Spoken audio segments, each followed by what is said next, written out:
Hi friends, నేను చెప్తున్న శ్రీ వివేకానంద జీవిత చరిత్రలో పార్ట్ 28లో మఠమున స్వామి జీవితం 6th సెక్షన్ గురించి చెప్తున్నాను ఈరోజు నేను.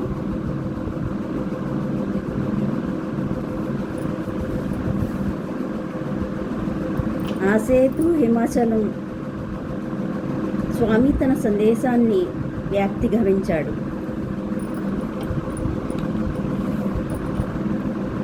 దేశోద్ధరణ కార్యక్రమాన్ని ఇక నిర్వహించవలసి ఉంది.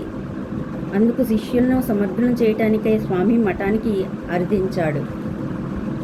కలకత్తాలోని రామకృష్ణపురంలో నవగోపాల్ ఘోష్ అనే భక్తుడు తన ఇంట్లో శ్రీరామకృష్ణ పూజా మందిరాన్ని నిర్మించి విగ్రహ ప్రతిష్టాపనార్థం స్వామిని ఆహ్వానించాడు. స్వామి సోదర శిష్య బృంద సమేహితుడై వందలాది జనం తనను వెంబడించగా భావాతీత బాలరామకృష్ణ అని కీర్తిస్తూ మహోత్సాహంతో బయలుదేరాడు.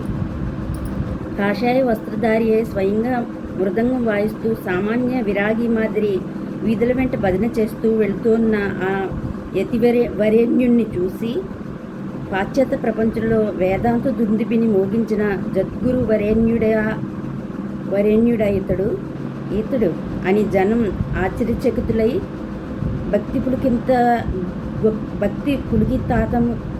పులికితాతరంగులై జై శ్రీరామకృష్ణ పరమహంస, జయ శ్రీ వివేకానంద అంటూ జయ ధ్వానాలు చేశారు.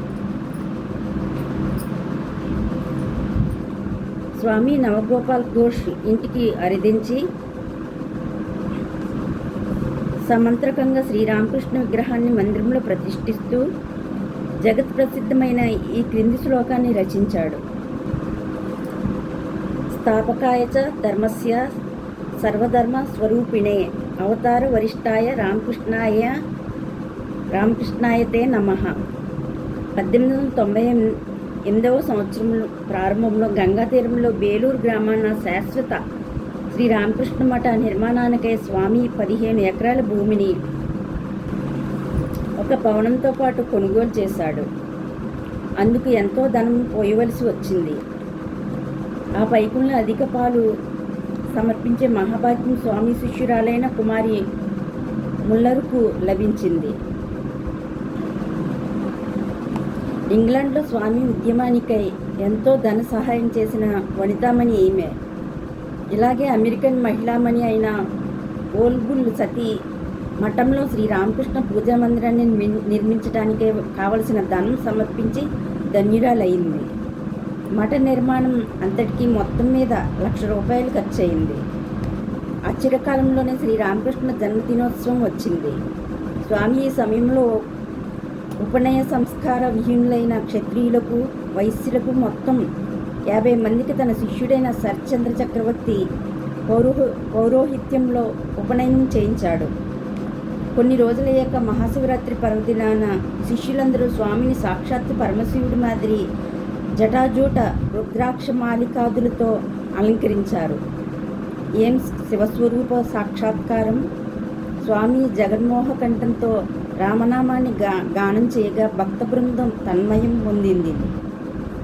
తర్వాత స్వామి గిరిశ్చంద్రుణ్ణి అలాగే అలంకరించి శ్రీరామకృష్ణుని గురించి ప్రసంగించమనగా గిరీశుడు భక్తి పులికితాతరంగుడై పరమ దయానిధి అయిన మన శ్రీరామకృష్ణ భగవానుని గురించి నేనేం చెప్పగలను?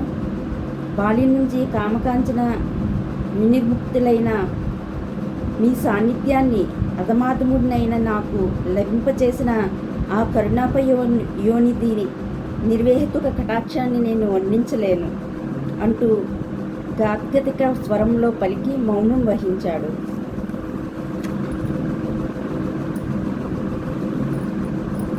ఈ సమయంలో జరిగిన మరో ముఖ్య సంఘటన స్వరూపానందుడి సన్యాస స్వీకారం. స్వామి ఇతడి పాండితి త్యాగాన్ని జ్ఞానాన్ని గాంచి వెంటనే సన్యాస దీక్ష ఇచ్చి స్వరూపానందుడి రాకతో నేడు మాకు మహా లాభం చేకూరింది అన్నాడు. ఆశ్చర్యకాలంలోనే ఇతడు ప్రబుద్ధ భారత పత్రిక నిర్వహణను చేపట్టి హిమాలయంలోని అద్వైత ఆశ్రమానికి అధ్యక్షుడై స్వామి తన పట్ల కనబరిచిన అఖండ విశ్వాసాన్ని ధృవీకరించాడు. స్వరూపానందుడి సన్యాస స్వీకరణానికి 4 రోజుల మునుపు నివేదితకు స్వామి బ్రహ్మచర్య దీక్షను వసగాడు. ఆమెకు ఆధ్యాత్మిక శిక్షణ గడపడానికి స్వామి స్వరూపానందుని నియమించాడు. నివేదిత భారతదేశానికి వస్తున్నప్పుడు స్వామి ఆమెకు ఇలా రాసి ఉన్నాడు: భారతదేశం కోసం నువ్వు కృషి చేసినా చేయకున్నా, వేదాంతాన్ని నువ్వు అంగీకరించుకున్నా ఆమరణం నీకు బాసటగా నిలుస్తాను. ఏనుగు దంతాలు ముందుకు వస్తేవే కానీ ఏనుగు దంతాలు ముందుకు వస్తాయే కానీ వెనుకకు ఎన్నడూ పోవు. ఇలాంటివే మానవుడు వచనాలు. ఏం శిష్యవాత్సల్యం! నివేదిత భారత మాతృ నివేదిత మానసేయ గంగా తీరంలో కుటీరాన్ని నిర్మించుకుని జోసెఫైన మాక్లియోడి, ఓల్బుల్ కుమారి ముల్లర్ మహిళామణులతో కూడా బ్రహ్మచర్య వ్రతాన్ని పాటించసాగింది. స్వామివారికి ఇలా ఉద్బోధించాడు: మీ భావాలను, ఆశయాలను, ఆచారాలను సమస్తం భారతీయంగా హైందవ సంప్రదాయానుగుణంగా చేసుకోవడానికి గట్టి ప్రయత్నం చేయాలి. మీ బాహ్యాంతరింగిక జీవనం అంతా సనాతన బ్రహ్మచారిణి జీవనాన్ని అనుగమించాలి. ఇదే మీకు ఆదర్శం. మనస్ఫూర్తిగా వాంఛిస్తే మార్గం అలవడుతుంది. మీ పూర్వాభాస్యాలను, గత జీవితాన్ని మర్చిపోండి. తద్విషయమైన స్మరణ కూడా వద్దు. వేలాది పరీక్షల్లో, పరిశోధనలో పరిపూర్ణత నుండి విదేశీయుల దాడులను సరుకు చెయ్యక కాలపురుషుడి కారాఘాతాన్ని ఎదిర్చి సుస్థిరమై నిలబడ్డ భారతీయ విజ్ఞానం నిరూపమానమని స్వామి బోధనలతో వారు గ్రహించారు. దారిద్ర్యమే త్యాగనీయతి అని, త్యాగమే పరమధర్మమని వారు గుర్తించారు. శబ్దస్పర్శాది వాసాలతో ఇంద్రియాలు జీవుణ్ణి సంసారబంధుణ్ణి చేస్తున్నవని, విషయాలను విషతుల్యంగా ఎంచి త్యజించటమే మోక్షపాయమని స్వామి ఉపదేశాల వల్ల గ్రహించి పరమ విరక్తులై గురువాక్య శ్రవణ మనన జపతపాది నిష్టలతో ఆదర్శ జీవనం గడపసాగారు. స్వామి ఈ సమయంలో మళ్ళా వైద్యుల సలహా మేరకు శరీర ఆరోగ్యాన్ని పొందటానికి డార్జిలింగ్ వెళ్ళాడు. అక్కడ ఉండగా కలకత్తాలో ప్లేగు చెలరేగి జనాన్ని బలిగొంటుందనే వార్త విని స్వామి వెంటనే జనానికి తన శక్తి కొద్దీ సాయం చేయడానికే కలకత్తాకు తిరిగి వచ్చాడు. ప్రజాసాయానికే హిందీ, వంగ భాషలో స్వామి ప్రకటన పత్రికలను రాస్తుండటం చూసి ఒక సోదర శిష్యుడు, స్వామీజీ మీకు ధర్మం ఎక్కడి నుంచి వస్తుంది అని అడిగాడు. మహా ఆవేశపూర్తుడై కృతనిత్యుడై వెంటనే స్వామి ఇలా పలికాడు: ఎందుకు? అవసరమైతే కొత్తగా కొనుగోలు చేసిన మఠస్థలాన్ని అమ్మేద్దాం.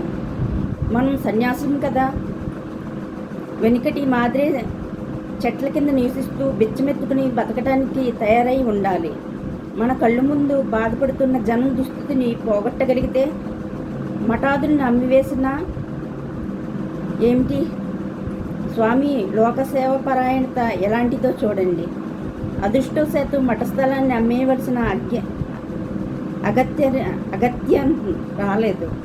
స్వామి ప్రకటన చూసి వివిధ రాష్ట్రాల నుంచి కావలసినంత ధనమే కాక స్వచ్ఛంద సేవకులు కూడా లభించారు.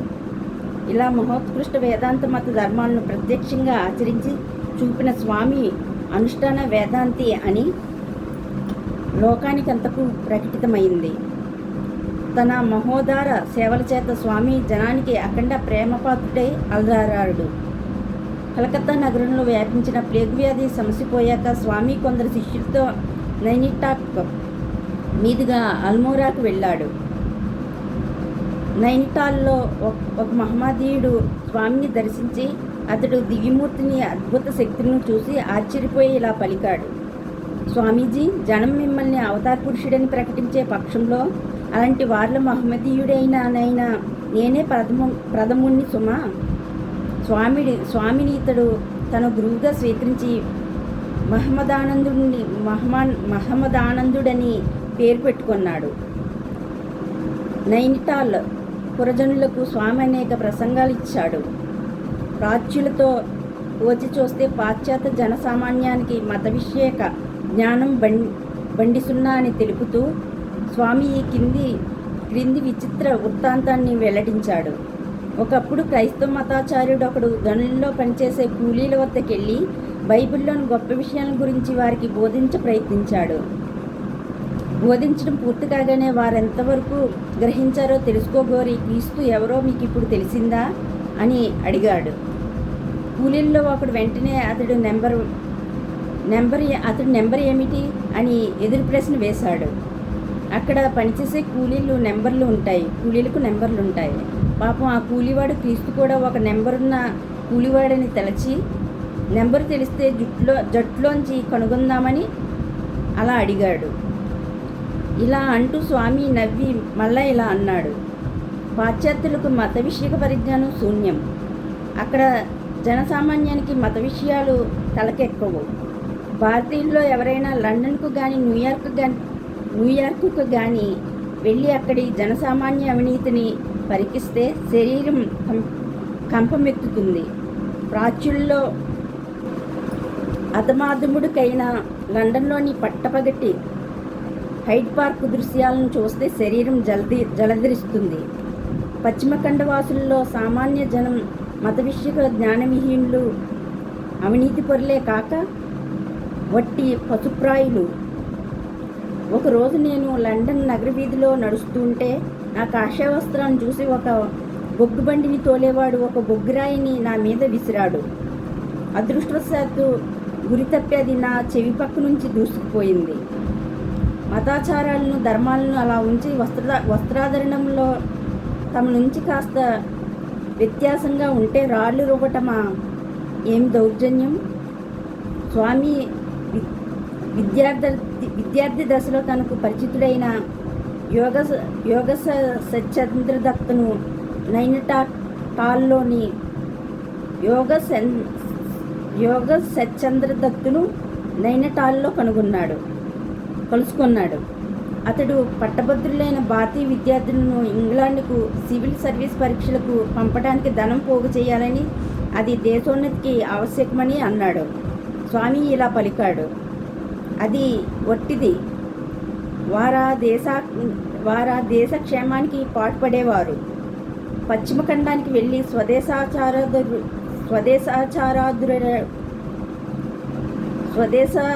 ఆచారాదురై మాతృదేశాన్ని మరిచి వచ్చి వారు ఎంతసేపు యూరోపియన్లతో సంసర్గం అభిలషిస్తారు. ఇది నిశ్చయం. అలాంటి విద్యార్థులు పాశ్చాత్య వస్త్రధారణం, పాశ్చాత్య భోజనం, పాశ్చాత్య మర్యాదలు మొదలైన విదేశీయ సంప్రదాయాలన్నింటినీ అంగీకరిస్తూ దేశభక్తి రహితులై స్వార్థభూయిష్ఠులై మాతృదేశాన్ని మర్చిపోతారు. ఇలా అని దేశస్థుల ఆర్థిక దుస్థితిని గురించి, దేశీయ పరిశ్రమ అభివృద్ధి పట్ల జనుల అలక్ష్యాన్ని గురించి తలపోసి స్వామి కన్నీరు మున్నీరుగా వెలిపించసాగాడు. ఆ దృశ్యాన్ని నా జన్మలో ఎన్నడూ మరవలేను. అతడు మహాత్యాగి, సర్వసంగ పరిత్యాగి అయినప్పటికీ భారతదేశం అతడి హృదయాంతస్థమై ఉన్నది. భరతఖండం అతడి ప్రేమ విధానం. భారతదేశానికై అతడు పరితపించాడు, విలపించాడు. భారతదేశం కోసమే అతడు మరణించాడు. భారత వర్షం అతడి హృదయంలో రక్తనాళాల్లో స్పందించింది. 1000 మాటలు ఎందుకు, భారతమాతే అతడి హృదయాధిష్టాన దైవతం. స్వామి జీవితంతో భారతవర్షానికి అవినాభావ సంబంధం ఏర్పడి ఉంది. నైనిటాల్ నుంచి స్వామి నివేదితాది శిష్య సమేతుడై అల్మోరాకు వెళ్ళాడు. భారతీయ విజ్ఞానాన్ని గురించి అల్మోరాలో స్వామి చేసిన ప్రసంగాలను ఆమె శ్రీ వివేకానంద స్వామితో చేసిన కొన్ని పర్యటన వృత్తాంతం, notes on some wanderings with Swami Vivekananda అనే గ్రంథంలో వర్ణించి ఉంది. అతి రమణీయాలు, ప్రబోధాత్మకాలు అయిన దానిలోని భావాలకు కొన్ని నిదర్శనాలు. ఒకరోజు స్వామి శివాజీని గురించి, మహారాష్ట్రం గురించి ప్రసంగిస్తూ ఇలా అన్నాడు. శివాజీ సన్యాసి వేషం ధరించి 1 ఏడాది పర్యటన చేసి రాయగడానికి తిరిగి వచ్చాడు. నేడు కూడా ప్రభుత్వం వారికి సన్యాసులంటే హడలు. కాషాయ వస్త్రాల మరుగున ఏ శివాజీ దాక్కుని ఉంటాడో అని వారి భయం. మరొక రోజు శ్రీ శకుడి అఖండ జ్ఞాన వైరాగ్యాలను వర్ణించాడు. శ్రీ శుకుడే అఖండ జ్ఞాన వైరాగ్యాలను వర్ణించాడు. శ్రీ శుకుడే స్వామికి ఆదర్శ యోగి. జగత్తును లీలామాత్రంగా దర్శించిన పరమహంస చక్రవర్తి. శ్రీరామకృష్ణుడు ఎలా బాలనరేంద్రుని గురించి నా శుకుడని చెప్పి ఉన్నాడో కాలాంతరంలో మాకు తెలిసి వచ్చింది. భగవద్గీత ప్రాశస్త్యాన్ని, శుకుడి ఔన్నత్యాన్ని కొనియాడుతూనే నేను ఎరుగుదును. గీతా తత్వాన్ని శుకుడు ఎరుగును. ఒకవేళ వ్యాసుడు ఎరిగి ఉండవచ్చు కొద్దిగా అని పరమశివుడు పలికిన వాక్యాలను స్వామి ఉదహరించాడు. ఆ సమయంలో దివ్యానంద మూర్తి భావము అన్నట్లు విరాజిల్లిన అతడి అపూర్వ ముఖ వికాసాన్ని నా జన్మలో ఎన్నటికీ మరవలేను. స్వామి ఇలా అన్నాడు: సచ్చిదానంద సాగరామృతాన్ని పుడిసెడు గ్రోలే మహాభాగ్యం శ్రీ శుకుడికి మాత్రమే దక్కింది.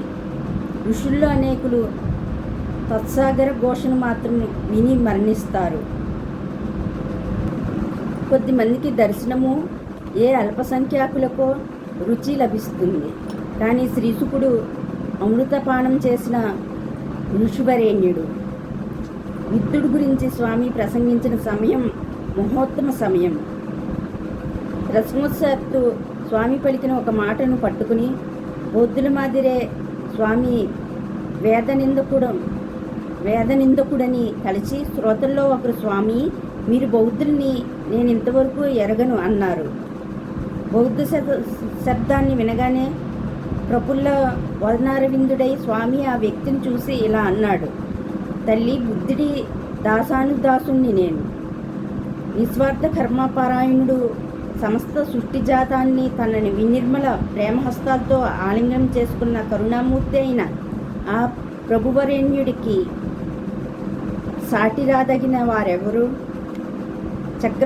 త్యాగి చక్రవర్తి అయిన ఆ మహానీయుడు ఆహా! ఒక చిరుమేకును రక్షించటానికే తన ప్రాణాలర్పింప సంకట్టాడే. చండాలుని ఆతిథ్యాన్ని గైకొని అతన్ని దీవించిన ఆ ఉదార హృదయుడి ఒక పులి ఆకలి తీర్చడానికై తన శరీరాన్ని అర్పించిన ఆ మహానీయుడి ప్రేమ ఆహా! సమస్త లోకాతీతం, భావనాతీతం. నేను బాలునై ఉన్నప్పుడు ఆ మహనీయుడు నా గదిలోకి వచ్చి సాక్షాత్కరించాడు. పరమేశ్వరుడా అతడని గ్రహించి నేను అతడికి పాదాక్రాంతుని అయినాను. పరిపూర్ణంగా విమర్శిస్తేనే గాని నివేదిత స్వామి వచనాలను అంగీకరించేది కాదు. ప్రేమపూర్ణుడై ఒకరోజు భోజనానంతరం స్వామి తనను ఆశీర్వదించగా తనకు కలిగిన ఆత్మవికాసాన్ని గురించి తదనంతరం ఆమె ఇలా రాసింది: స్పర్శ కటాక్షం చేత శ్రీరామకృష్ణులు ఇతరులకు జ్ఞానదానం చేయగల మహిమాన్వితులు. అలాంటి తన దివ్యశక్తిని నరేంద్రుడు ప్రదర్శించే సమయం రాగలదని మునిపే అతడు శిష్యులకు తెలిపి ఉన్నాడు. దానిలోని యథార్థాన్ని స్వానుభవంతో నేను ఇప్పుడు గ్రహించాను. అల్మోరాలో నాటి సాయం సమయాన ధ్యానిస్తూ ఉంటే హేతువాదంతో అంతవరకు నాకు అంతుబట్టిని అనంత మంగళస్వరూపం అనుభవగోచరమైంది. సద్గురువరేణ్యులు మన సంకుచ దృష్టిని తొలగించి సమ్యదృష్టిని కలిగించగలరని గ్రహించడం అదే నాకు మొదటిసారి. ఈ సమయంలో పవహరి బాబా గుడ్విన్ మహాశయులు మరణాలను గురించి విని స్వామి పరితపించాడు. కానీ విషాద వార్తను విన్నప్పుడు అతడి విచారం భక్తిభావంలో లయించింది. నివేదిత ఇలా రాసింది: త్యాగరహితమైన భక్తి పతన హేతువు, వినాశానికి పుట్టిల్లు అంటూ ఇలా వచించాడు. వైరాగ్యం నిలవాలంటే తీవ్రత పోనీయామాలను అవలంబించాలి. స్వార్థపరతను చల్లార్చాలి. లేకుంటే ఏ నిమిషాన్నైనా సంసార దావనంలో పడి మనోకమలం మగ్గిపోవటానికి అవకాశం ఉంటుంది. ఇలా అంటూ ముక్తి మార్గంలో చరించే వ్యక్తి ఎప్పుడూ నిర్భయుడే అనే ప్రశ్నకు జవాబుగా ఒక చిన్న పళ్ళెంలో బూడిదను పెట్టి పంపిన సన్యాసిని యొక్క వృత్తాంతాన్ని స్వామి తెలిపాడు. ఎందుకంటే కామాన్ని జయించడం అంత కష్టసాధ్యం. ఏ నిమిషాన్నైనా విజేత నిశ్చితుడు కావచ్చును. ఏమైనా గుడ్విన్ మరణాన్ని గురించి స్వామి పరితప్తుడై ఇలా ఘోషించాడు: హతవిధి, గుడ్విన్ను చంపిన నిన్ను చీల్చి చెండాడినా పాపం లేదు. గుడ్విన్ బతికి ఉంటే ఎలాంటి ఘనకార్యాలు చేసేవాడో కదా. తర్వాత స్వామి ఇలా రాశాడు: గుడ్విన్కు నా కృతజ్ఞతా రుణాన్ని ఎన్నటికీ తీర్చుకోలేను. నా భావాలు ఎవరికైనా ఉపయోగపడితే వాటిలోని ప్రతి పదము నిరుపమానము నిరంతరము అయిన ఆ మహనీయుడి నిస్వార్థ సేవల ఫలితంగానే ప్రకటితాలైనాయని గ్రహిస్తానుగాక. గుడ్విన్ మహాశయుడి మరణంతో ఎనలేని ప్రాణమిత్రుణ్ణి, శిష్యోత్తముణ్ణి, అసహాయ సూర్యుణ్ణి కోల్పోయాను. పరోపకార పరాయణుడైన అతడి మరణంతో లోకానికి తీరని నష్టం వాటిల్లింది. దేశభక్తుడు మహావిద్వాంసుడు అయిన అశ్వనీ కుమార్ దత్తు స్వామిని అల్మోరా పట్టణంలో సందర్శించాడు. అశ్వనీ కుమారుడు తనను స్వామీజీ అని సంబోధించగా స్వామి వెంటనే ఇలా అన్నాడు: నేను మీకెప్పుడు స్వామినయ్యాను? నేను ఇంకా పూర్వపు నరేంద్రునే సుమా. గురుమహాశయుడు ఏ పేరు నన్ను పిలిచాడో ఆ పేరు నాకు అమూల్యమైన పెన్నిది. నన్ను ఆ పేరుతోనే పిలవండి. తరువాత వారిద్దరి మధ్య ఈ క్రింది సంభాషణ జరిగింది. అశ్వనీ కుమారుడు ప్రపంచ పర్యటన చేసి లక్షలాది జనానికి ఆధ్యాత్మిక ఉత్తేజం కలిగించారు కదా. భారతదేశ శ్రేయోపాయం ఏమిటో నాకు తెలపండి. స్వామి: గురుదేవుడు తెలిపిన విషయాలకు మించి నేను చెప్పవలసిందేమీ లేదు. ధార్మిక జీవనమే మన ప్రాణం. ధర్మ ప్రతిష్ఠితమైనప్పుడే ఏ సంస్కరణనైనా భారత జనసామాన్యం ఆమోదిస్తుంది. సంస్కరణలు ధర్మ ద్వారాన వెలువడాలి. ఆ మహనీయుడే ఇలా తెలిపి ఉన్నాడు: తద్వ్యతిరిక్తంగా చేయటానికి ప్రయత్నించడం గంగా ప్రవాహాన్ని హిమాలయాల్లో ఉత్పత్తి స్థానానికి మరల్చి నూతన మార్గంలో ప్రవహింపచేయ ప్రయత్నించటమే. అశ్వనీ కుమారుడు: జాతీయ మహాసభ చేస్తున్న కార్యాలు దేశ క్షేమజనకాలని నమ్ముతారా? స్వామి: నమ్మలేను. కానీ లేని బావ కంటే గుడ్డి బావ మేలనటానికి సందేహం లేదు. నిద్రిస్తున్న భారత జాతిని సర్వవిధాలా మేల్కొల్పడం శ్రేయస్కరం.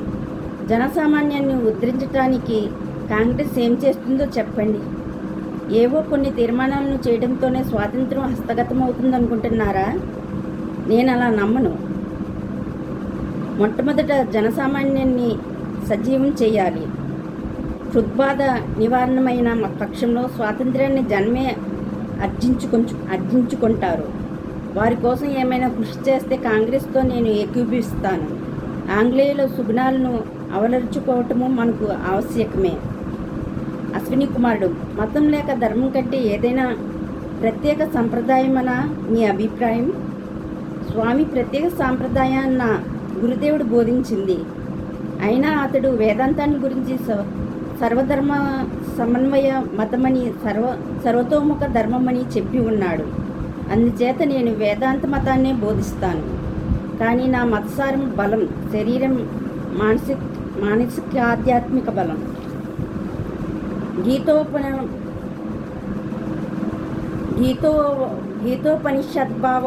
భాగవత ధర్మాల్లో ఏదైనా కానివ్వండి, మనోస్థైర్యాన్ని ఆత్మోత్తేజాన్ని కలిగించని ధర్మాన్ని నేను ధర్మంగా ఎన్నను. ధర్మం అంటే బలం, శక్తి. బలానికి మించినది ఏదీ లేదు. అశ్విని కుమారుడు: నేను ఏం చేయాలో దయచేసి చెప్పండి. స్వామి మీరు విద్యా విషయకంగా కృషి చేస్తున్నారు కదా, అదే సరైన పని. మహాశక్తి మీలో కార్యరూపం పొందుతోంది. జ్ఞానదానం మహోత్తమ దానం. మానవులను చేసే విద్య జనంలో వ్యాప్తి చేయండి. తర్వాత గమనించవలసింది శీల నిర్మాణం. మీ విద్యార్థుల శీలం వజ్రతుల్యం చేయండి. వంగ యువకుల హస్తుల నుంచి భారతదేశ దాస్యాన్ని విచ్ఛిన్నం చేసే వజ్రాయుధం నిర్మితం కావాలి. అర్హులైన యువకులను కొందరిని నాకు సమకూర్చగలరా? సమకూర్చితే ప్రపంచాన్ని ఉర్రూతలెగిస్తాను. ఇక రాధాకృష్ణ కీర్తనలు ఎక్కడ చెలరేరుతున్నా యథేచ్ఛగా కొరడాకర్ర ప్రయోగించండి. దేశమంతా అధోగతి పాలవుతోంది. ఆత్మనిగ్రహం లేని వారు ఇలాంటి కీర్తనలు చేస్తూ చిందులు తొక్కటం, మనోమాలిన్యం అణుమాత్రం ఉన్న దానిలోని మహోన్నత ఆదర్శాలను గొప్ప ప్రతిబంధకం. ఇది ఏమీ ఎక్కసమా? కావలసినంత కాలం పాడాము, చిందులు తొక్కాము, కొంతకాలం వరకు విరమిస్తే మరేం ప్రమాదం లేదు. ఇంతలో దేశం బలిష్టమవటానికి అవకాశం చిక్కుతుంది. ఇక అస్పృశ్యులనబడే మాలమాదిగులు, పాకివాళ్ళు మొదలైన వారందరికీ వెళ్ళి ఇలా ఘోషించండి, మీరే భారత జాతి ప్రాణం, మీలోని ప్రపంచ పరివర్తనం కలిగించే అనంత శక్తి ఉంది. లేవండి, బంధ విముక్తులు కండి. ప్రపంచమంతా మిమ్మల్ని చూసి ఆశ్చర్యపడాలి. పోయి వారి కోసం పాఠశాలను నెలకొల్పండి, వారికి ఉపనయనాలను గావించండి.